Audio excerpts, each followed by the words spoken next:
মাটিতে শুয়ে পড়ে ব্যথায় কাতরাচ্ছেন এক যুবক। পবিত্র ঈদুল আজহা উপলক্ষে দুস্থ ও অসহায়দের মাঝে প্রধানমন্ত্রীর ঈদ উপহার আনতে গিয়ে আহত হয়েছেন তিনি।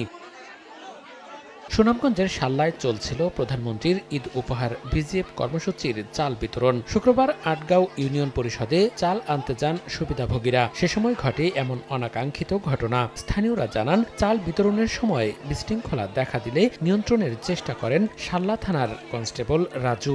এ সময় জাকারিয়াকে মারধর করা হয় বলেও অভিযোগ করা হয়। আমার পুতে এই বিলটা আনতে গিয়ে ওই যে আমার পুত্র এলাকানে বাড়ি গাছে মাইরা আমার পুতের জীবনটাতে নষ্ট করে দিল।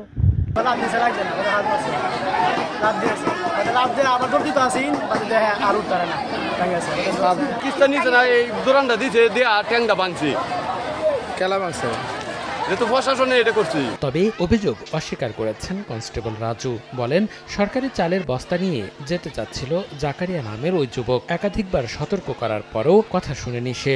ও দুইবার এসে চাল নিয়ে গেছে, পরে বস্তা টান দিতেছে।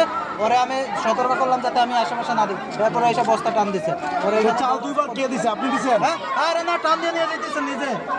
এখানে মেম্বার ছিল না? কোনটা? হ্যালো, হ্যাঁ আছে এখানে, আমি দেখতেছি না। ওরে এই টান দিছে, বস্তা নিয়ে গেছে। হ্যাঁ, বস্তা টান দিতেছে এখানে। ঘটনার পরপরই উন্নত চিকিৎসার জন্য অ্যাম্বুলেন্সে করে সিলেটে পাঠানো হয় জাকারিয়াকে। সময় সংবাদ, সুনামগঞ্জ।